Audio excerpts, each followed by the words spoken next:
the people that are sort of quote unquote successful at what they do, oftentimes it's not talent, it's consistency. They keep showing up, and that's the biggest part of it. We're bringing flirting back. In today's episode, we are joined by the legendary Benjamin Camras, known as the flirting coach. Grab your popcorn, you don't want to miss this episode.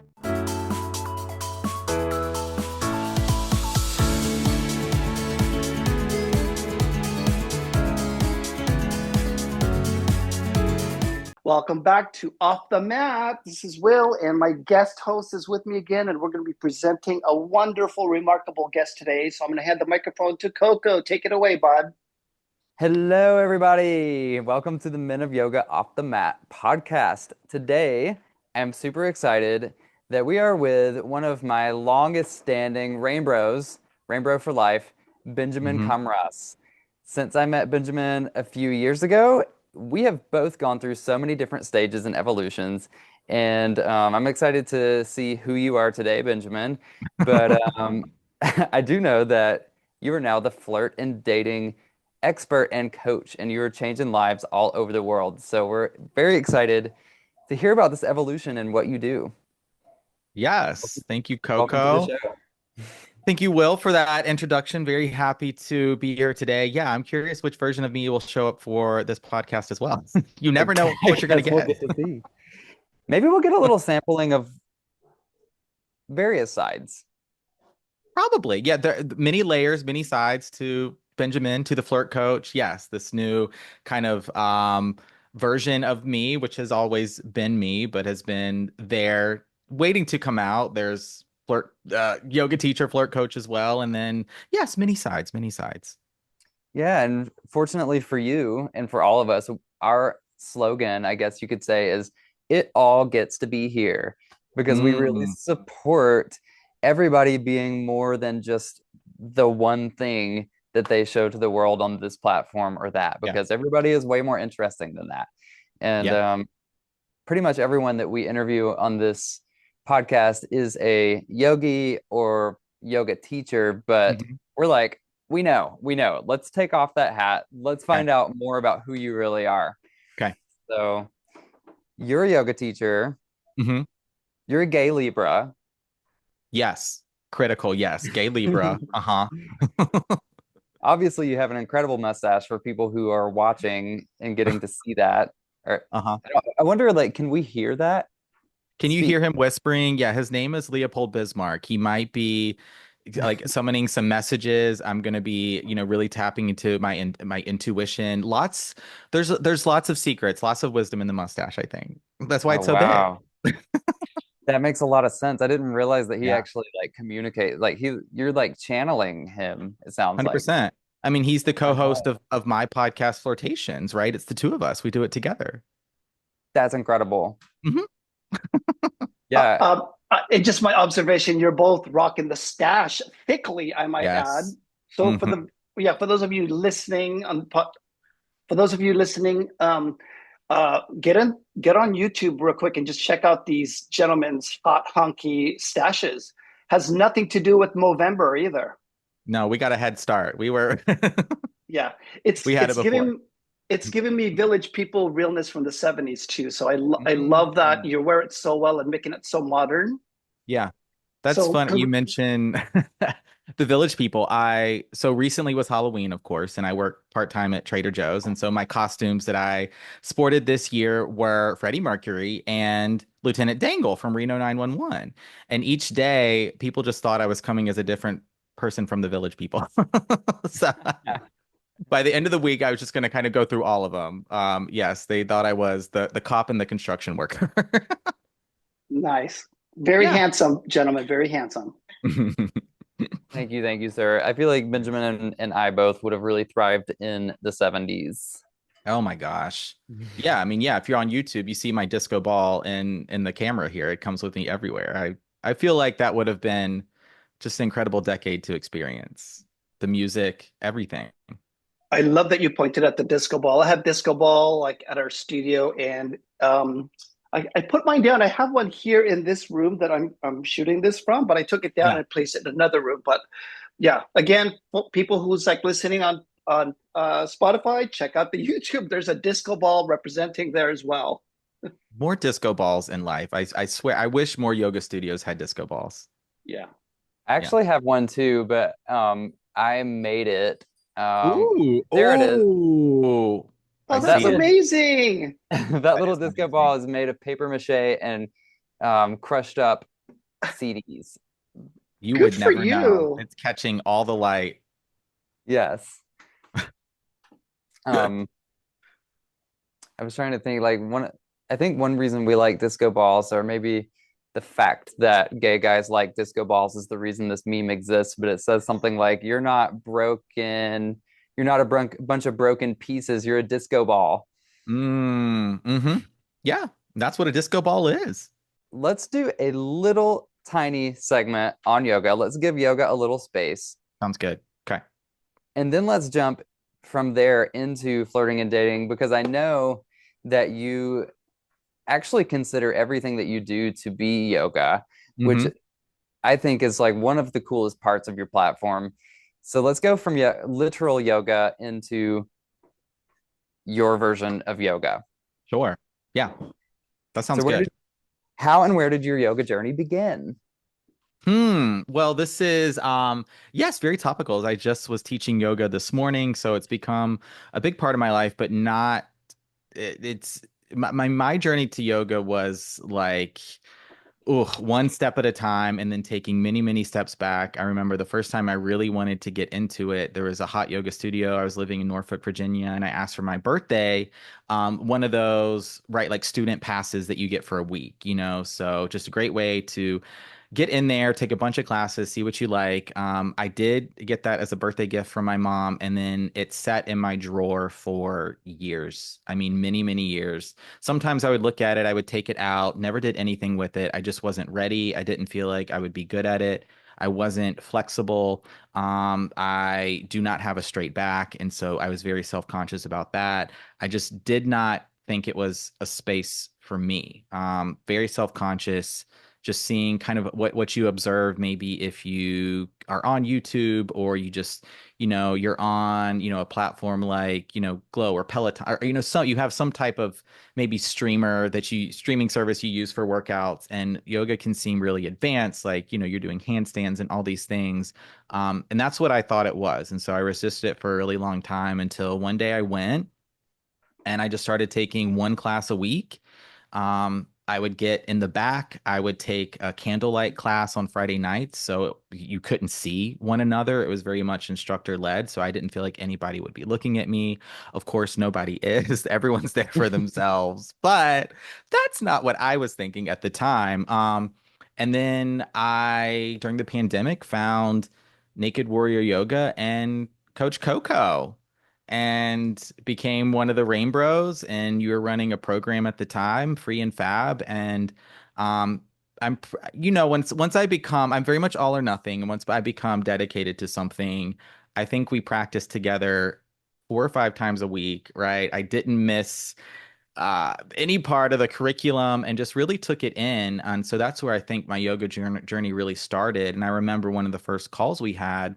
Um, you had to help me breathe because I Yeah. actually couldn't even do that. I had so much tightness and so much constriction in my chest, that even just sitting in a sort of meditative posture, right? You're just sitting there, cross-legged position like you do when you're a kid, just trying to breathe. That was uncomfortable and even painful a little bit because I couldn't support myself. I couldn't sit there. I couldn't be still. And that's where we started, just laying down on the mat, breathing. And then here we are a few years later, and I'm teaching, and yoga is a huge part of what I do. And I teach yoga through the flirt. Not everyone knows that. Not all the flirties know that, but I really teach the flirt as a practice of mindfulness and a practice of connection. So yoga is something that has become interwoven into everything I do. God, Rainbow, I remember those first calls. It like Mm. you were frozen. Yeah. Mm-hmm. Very Like much.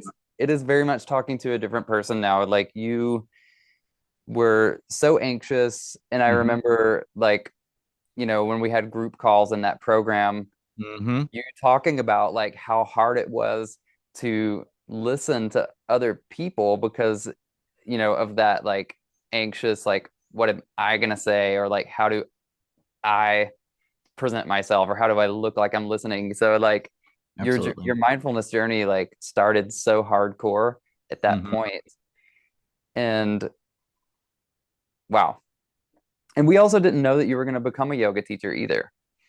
No, that was never something I was even thinking about or part of the plan. I mean, when we started working together, I was still in my 9 to 5 office job. I was a city planner for over 10 years. Was kind of thinking about what's next, what could be next. I knew the 9 to 5, just the 9 to 5 lifestyle did not fit me, not something I ever enjoyed and was never going to. So I wasn't looking for that next job to help bring me happiness or fulfillment. I knew that was only going to start to happen for me once I left, and just tried something new.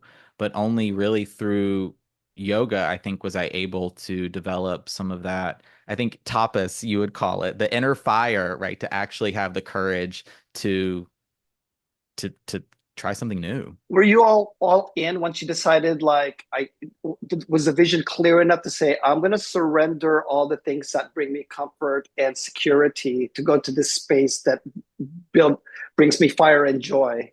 Like was it just Mm, did it take planning? Did you know what I mean? Or was it like all in, like you said earlier about how you operate? Was it all yeah. in as well, going becoming an entrepreneur? No, definitely not that part. I would say I'm quite honestly a terrible entrepreneur. I just like the creative aspect of it. I'm really like, because I work a bunch of jobs and part-time jobs to really support my creative endeavors. So the entrepreneurship, like running a business part of it, my business plan is there's always tomorrow, right? A hope and a prayer, like let's try this. Not exactly a business plan, but it's my business plan, and that's the way we're doing it for the time being. But I was definitely all in on the yoga. There was a curiosity, there was an interest, there was this calling to keep coming back just each day, trying it just one more time. And I started to like actually reshape my body. I started to straighten my spine. I started to be able to open up through the hips and open up through the chest, right? When you're able just to expand through the ribs, like my God, like that feeling where you just can't catch a deep breath, or it's like you can't get the words out and you feel all these blocks and you're feeling stuck and you're feeling frozen, just like Coco described. That was me. So I think just having this interest to keep going, then allowed me to really be all in on myself in other ways, not knowing what's going to happen. Is this going to work? And when you're running a business online and you're showing up on social media, like you got to be willing to be cringy. Like I look at some of those early videos I made and it's like, I I mean, no one was watching them, first of all. Very few people, a few of my I friends. was. Yes, Coco was. But you just gotta be willing to try. And that's what I did. I just kept trying and kept trying. And all the flirting stuff came as a result of just trying. I appreciate that so much. Somebody who's also entered the social media game like during the pandemic, I was never the person that put myself in front of a camera first and Yeah. foremost. Hmm. Always camera shy, but I know a couple of things about me. It's like one, I think I'm pretty funny and hilarious, and I'm like, I Hmm. think people will Hmm. get the joke. And Hmm. secondly, I'm comfortable enough like having a conversation based on my own experiences without research. I'll just talk about like how I've experienced things. Yeah. And when TikTok came along, that gave me an opportunity to be super silly and Hmm. figure out how to use the app itself, how to do video editing. Yeah. And I hope that you kept your content from way before because you actually see your progress, Oh which yeah. I so appreciate. And I see like how people like started off like struggling, like editing or using the camera, the Hmm. microphone, so on and so forth. Fast forward to today when I see that you have your microphone set up and you have like Yeah. this beautiful filter and we all have this great lighting. Yeah. And I love sharing that journey with people because we all start from the base and just being open to the possibility because that's what your heart is calling. Mm-hmm. I think it's pretty impressive. So I look at your page on a usual basis. I'm like, what is he flirting about now? Thanks. So I think it's awesome because now you can just talk about the things that you want to talk about without having to like be concerned about the noise and how it's going to look or what people are going to think because it's very clear at this point what it is that you're sharing. Yeah. Yeah, thank you. And I love your videos too. I definitely get the fun and the silliness and the humor. And that's yeah, I have a no delete policy on my page. So the first video I ever posted from many years ago is still there. Yeah, you can see the evolution. So I know that will be of interest to somebody if they really want to go down the rabbit hole and be like, I how do I take a chance on myself? Just take a risk, right? I'm afraid of what people are going to think, how I'm going to be perceived. It's all there. So you can see the evolution, and it's something that you can see the growth happen over time. It's not like I made my first video as the flirt coach and then here we are just sort of, had a viral moment. This has taken time and consistency, right? The biggest thing that separates the people that are sort of quote unquote successful at what they do, oftentimes it's not talent, it's consistency. They keep showing up, and that's the biggest part of it. And that is one thing that I have always seen in you, Mm, Benjamin, that has always been so inspiring. Like, of all the people that I've taken through these cohorts and groups, like, I think you were one of the most uncomfortable and yet mm, also the most consistent, which is why you had such a big transformation. And that's just something that I wanted to call out and point out because, like, I believe in it so much. I yeah. also have had an extremely uncomfortable life. Mm, Just mhm. like, I incarnated into this costume as like a very queer, very radical, ex like hardcore experimenter, Yeah. and Yeah. I bump up into life a lot. So like I Hmm. have really gotten clear on that is a top like core value of mine that I'm always trying to convince people. It's like, no, discomfort is where it's at. That's why I have the words embrace discomfort tattooed on Embrace my comfort. arm, because Yep. that's where mutation happens. Like you got to go into and lean into what is uncomfortable and be willing to leave your comfort zone at least for periods of time to Hmm. experience big transformation and big growth. Yep. And not everybody I work with is that fun because not everybody is willing to go there. So I Hmm. just like really love people that let me guide them, that are like, yes, I'll come out of my comfort zone. I'll do that. All right. So before we continue this conversation, Coco, I noticed that you're wearing a really cool shirt. What is that? This is my Men of Yoga tank top with the rainbow logo on it. Oh, it's beautiful. It is. This is actually my first time like really wearing it, and like it fits so perfectly. Like Yeah. nice. It's one of those nice t-shirts with like the smooth, kind of like jersey sheets feeling to it. Like I Okay. really hate like cheap tank tops and t-shirts that are just like as if they were Yeah. like cardboard cutouts or something. This is not that. Well, you look fantastic. For those of you who's interested in the merch, go to our website. That's menofyoga.men. And you're going to see Coco splashed everywhere. So you can't miss the page. You'll know exactly it's our page. I think that's a good segue into flirting because flirting is really awkward for a lot of people and Yeah. it's really Uh, uncomfortable and therefore can be really transformative. But I think like very few people have actually really taken the time to consider mm, like flirting as a personal growth, social experiment kind of yeah. activity, or a Hmm. transform like something that can really transform your personality. Yeah. um, so can we talk about the psychology of flirting?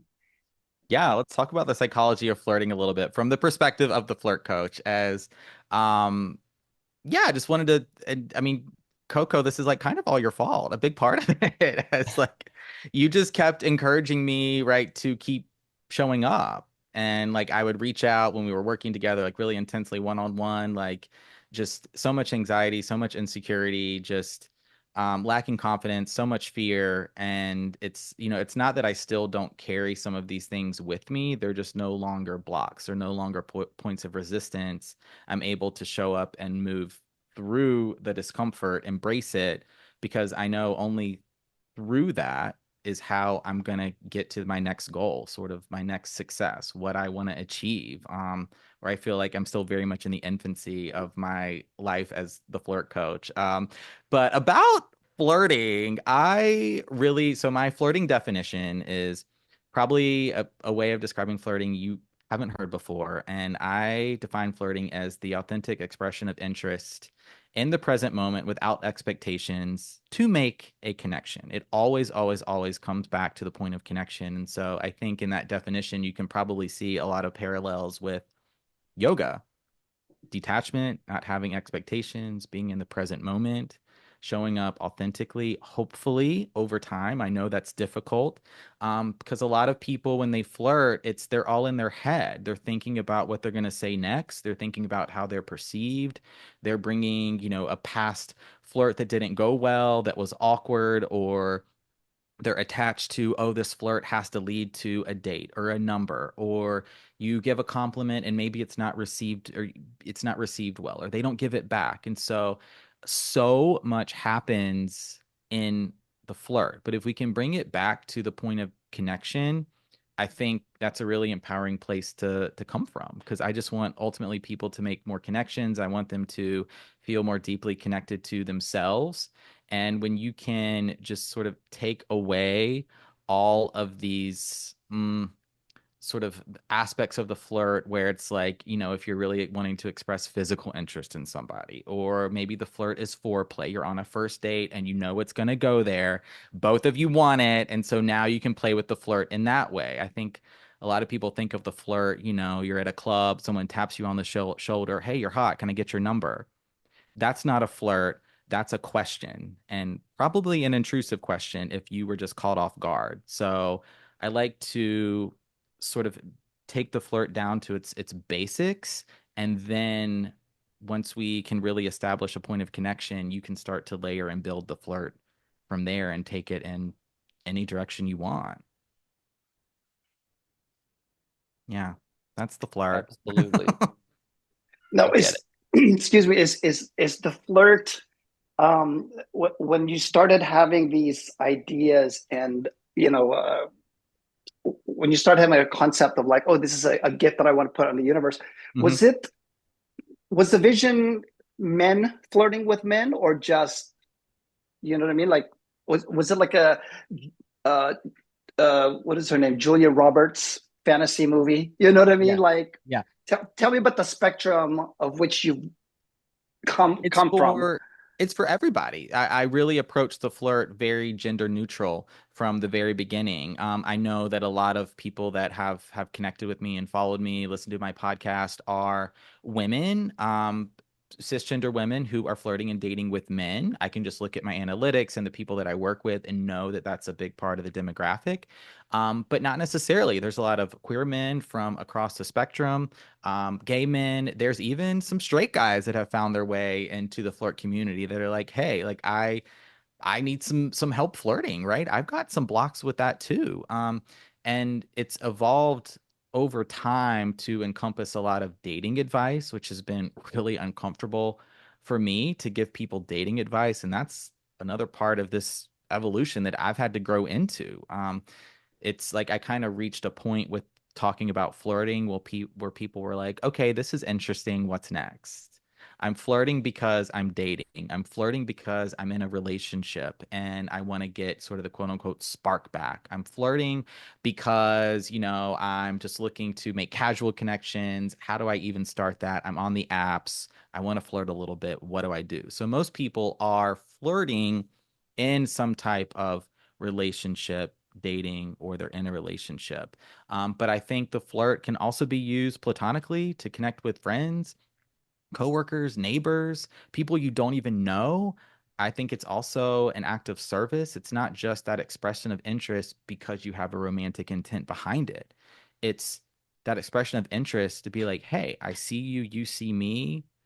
vibes, energy, yoga coming into it again. I think it's an amazing thing if you're out in the world at the gym, you're running errands, it doesn't matter, and you have a moment and you can put a smile on someone's face. Like, I think we need more of that. I think we too often walk around with our head down, with our head in our phones, with our earphones in, and we're not even acknowledging other people exist in our like physical world right in front of us. And And missing so many opportunities to oh my flirt. God. Yes, so many. So many.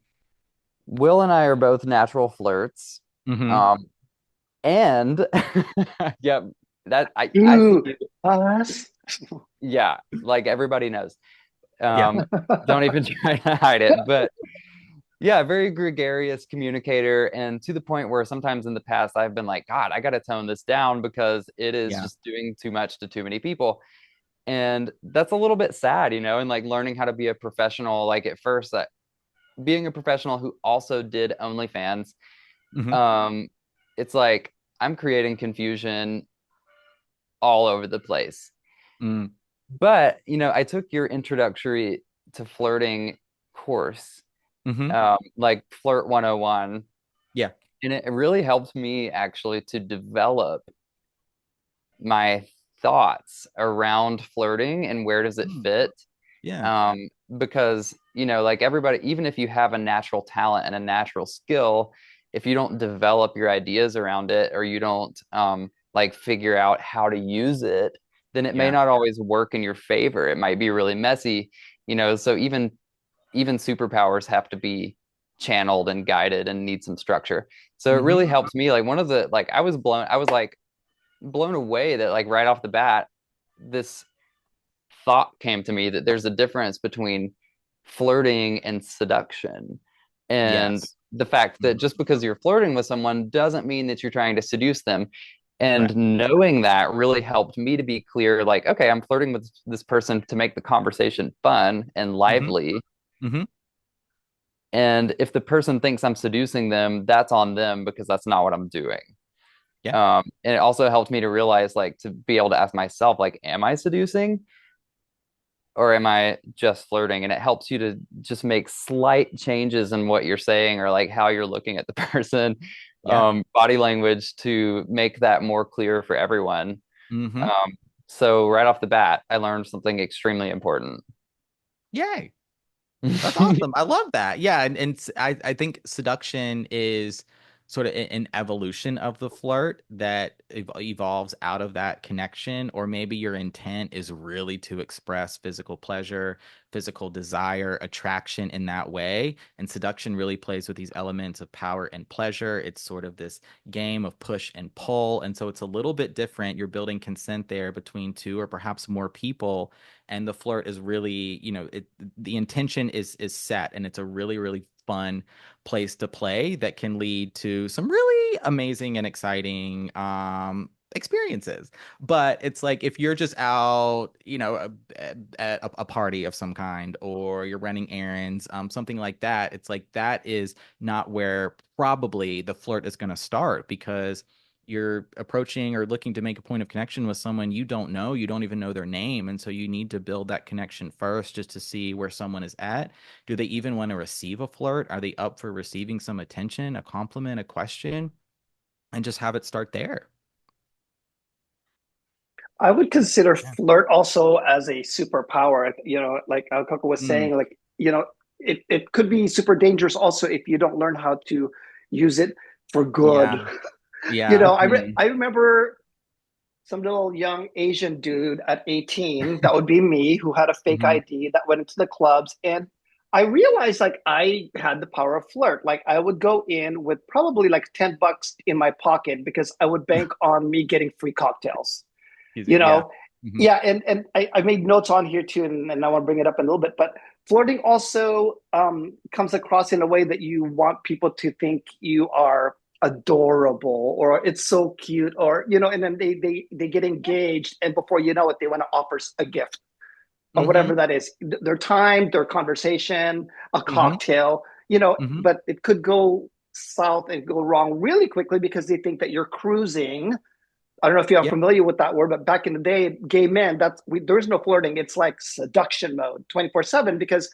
we were in the closet. We don't have time to be caught. And if one person cruises the other, it's like a Mhm. mutual thing and game's on. There is no time for the flirting. And I think a lot of that has a lot of that has uh, maybe come back to life because gay men are Mm, out now and we can flirt and we don't have to seduce and we can acknowledge each other's presence and acknowledge yeah. each other's beauty without having to take it, to another level.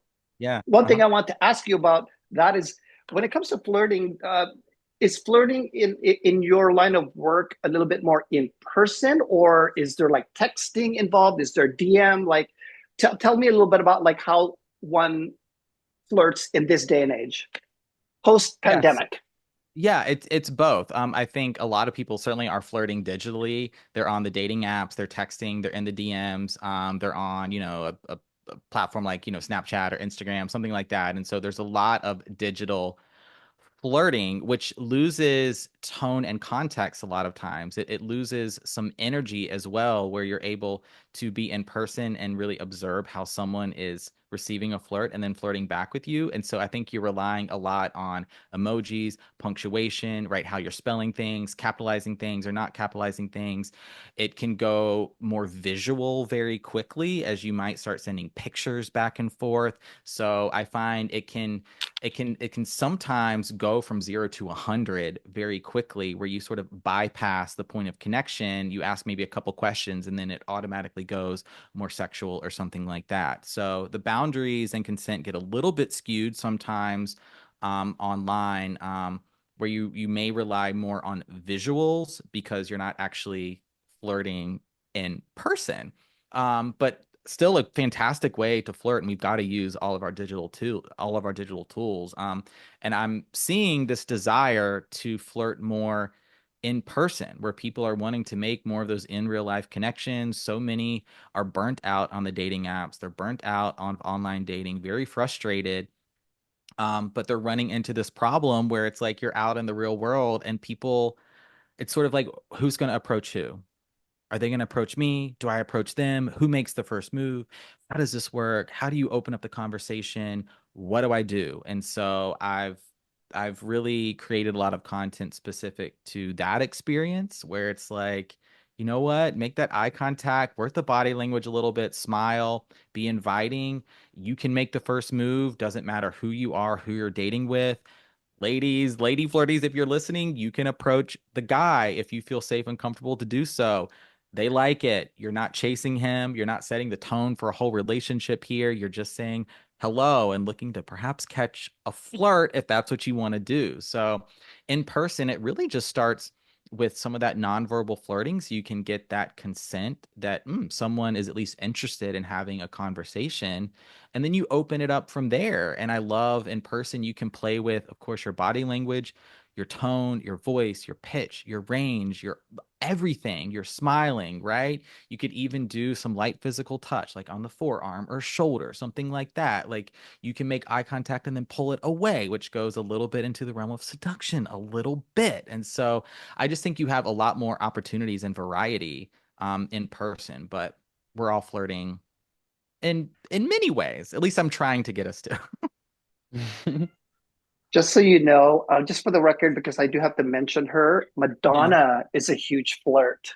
Yes. I don't know if you get that, but in the 80s when she was just a rising star, she was interviewed by Johnny Carson, super legendary. Yeah. And she was basically sharing like she's a big flirt and she's like and flirting, you can flirt with anybody. She said, quote unquote, you could flirt with your garbage man, you could flirt with your grandmother, Yeah. and it is, you know what I mean? It's like people. It's the first time I heard a woman say that Mm, it's not about what a flirt is a flirt. It's has nothing to do with anything beyond that. right. And like you were saying earlier, it could be anybody that you're flirting with. Like even at the workplace, if you're flirting with with your coworkers, just so to create the atmosphere of fun and joy. you know Yeah. And that's so much what it's about. Like I oftentimes get the question like how is this different from small talk or banter? And it's like how do you feel afterwards? How do you create that point of connection? If you're just at let's say the bus stop and you're like, "Oh, nice weather today" or something like that. You're just sort of making conversation. All good. Small talk has its time and place, but you don't it's not a conversation you're going to remember. It's not a conversation that really necessarily feels good. It's bringing joy into your life. You leave with a smile on your face. It's just sort of like that was passing the time. A flirt, there's a feeling, there's an energy, there's a vibration. I think a lot of it is about truly seeing and witnessing somebody, being able to acknowledge them for just who they are, being able to develop that connection, asking some questions, making some observations. You don't have these expectations. It doesn't necessarily start with romantic intent. So it can very much happen platonically with a service worker, person taking out your garbage, a family member, even. It's like, think about how you feel, even connecting with friends, where you just like have that deep belly laugh. You feel really good. You feel warm inside. You just feel better after those connections. Like, and why can't those be flirts? If it's got all the variables of a flirt, like, let it be a flirt. Amen. Yeah. I have two things I wrote down here. One, Mhm. would you be willing to come back on the show and give us a demonstration of like what a session might look like? And do you do like a role play? Like, can I role play with Coco and then you'll teach us what to do? And you know, Yeah. Yeah, yeah. we could definitely do that. We can do role play in any which way you want. Because this is where like a lot of it has been, I think, like flirting theory today. And so I know that the evolution of this is people want, okay, how do what's my icebreaker? What's my opening line? If they flirt in this way, what do I say back? And so giving people some of those tangible sort of how the flirt plays out in real time. Yeah, it's helpful. It's helpful. Okay, good. So I'm gonna hold you to that. That you come back and join us for an actual workshop session. Sounds Like, good. I'll be ready. I'll be okay. ready. And the other question for me is, do you mind sharing one of your flirt tips that you know is super effective that you have done yourself? Mm. Yeah, so if we can speak a little bit to the flirt in person, and this very much works online too. Let's say you're on the dating apps, is like think about pairing a compliment with a question is an absolutely fantastic opener. The compliment being non-physical at first, so not complimenting someone's attractiveness or if you think they're really hot or something like that, but you can compliment a physical feature if it might be hair, eyes, smile, jewelry, tattoos, clothes, something like that. If they have maybe painted fingernails or something interesting that caught your eye, offer them a compliment. It's oftentimes very disarming, especially when it's non-physical, where you're not being like, "Oh my God, like you're the most beautiful person I've ever seen," or something like that. That could put someone sort of on their back foot. You're also kind of boxing yourself into the flirt, very much making it's now if the flirt isn't received in the way you are intending, it's kind of done where the person is like, thanks, but maybe they don't want to flirt back. And so anyway, starting with a relatively non-physical compliment and then pairing that with a question. So then it gives someone something to answer. So maybe you compliment their mustache and then ask them like, "Oh my gosh, how long have you had that? When did you start growing it?" Right? What is it like having a mustache? Whatever. Doesn't matter. And then you're pairing that with the eye contact, some body language, you're being very playful with your tone of voice, right? Really leaning into your flirt style. And just looking to make that point of connection. And then they're going to answer the question. Great, now you're in the flirt and it becomes that back and forth. Maybe it exists right there in the moment. You never see him again, all good. Maybe you set it up, right? Your closer is you want to trade numbers, you want to see them again, you set it up in that way. Fantastic. So then it's just about how do you want to close it? No expectations, making a connection and having a great time. Amazing. I also made notes on here. Um, be mindful of the way that you come across, unless you're Chaperone who says, Yeah. "Don't call me hot." Was it? Call me hot, not pretty. Yeah. Yes. We Yes. love us some Chaperone, don't we, Coco? Yes, I love Oh her. I yeah. love just the way she's standing up for for herself too, right? Like just because I'm in the spotlight doesn't mean you get 24/7 access to me. And really talented too. Like she's got she's got the talent. Not everybody Yeah, does. Oh she's yeah, so bad. and the She's confidence. I super mean, she's a badass. real person Yeah. and not subtle. So like really appreciate Right. You how don't never have not to guess with subtle. Chaperone. You don't have to guess. She'll tell you. Yeah, either Yeah. she's going to like transform the path for celebrities or she's going to like just it's not going to work for her. We're still not sure where that's going, but Yeah. if it was Yeah. only a moment, it was a really beautiful moment. Mm-hmm. And it Yeah. will have a lasting impact for sure. Mm-hmm. Mm-hmm. I think so too. Benjamin, it's unfortunate that we have to let you go in a few minutes so that you could tend to your other schedule for the My day. my other Um, my other yeah, jobs. yeah, your other jobs. Real quick, how does one get a hold of you? And do you have any events or workshops or anything that you want people to know about? Yeah, I'd love to connect with people on socials. I'm on Flirtstagram, Flirt Talk, and Flirt2. Very branded over here. That's Instagram, TikTok, and YouTube. I also have my Flirtations Flirtcast. You can stream that everywhere. FlirtTube, Spotify, Apple, all the things. One of the best ways to work with me, or at least see what that would be like, is to come over to Flirtstagram on Fridays, where I do Flirt Friday. I answer your questions and stories all day long. I go live. Would love for you to join me there. And then for more support, I've got some freebies, free flirt styles quiz. Even got a flirt yoga course. We can work together one-on-one, setting up a dating strategy. I most often find I work with people that are somewhat new to dating or out of a long-term relationship, haven't dated in a while, and are just unsure where to start, not sure what their strategy could be or should be. They're having some anxiety, some uncertainty just about milestones, pacing. How does this all work? So, if that's where you're at, I'd love to work with you. Oh my goodness, that's such a good one. Like bouncing back.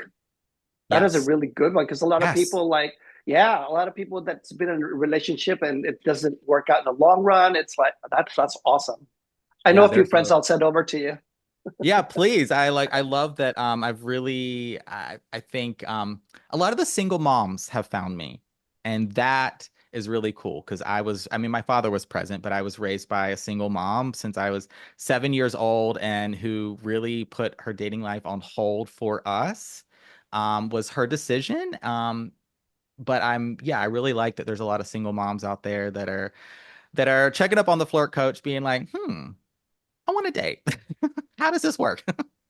That's amazing. Yeah. Well, it's our 45 minutes is up. Thank you so much again Okay. for carving time for us. Yeah. Again, please come back so we can do a little demo of like what it's like to go through a flirting coach session. Will do. Will do.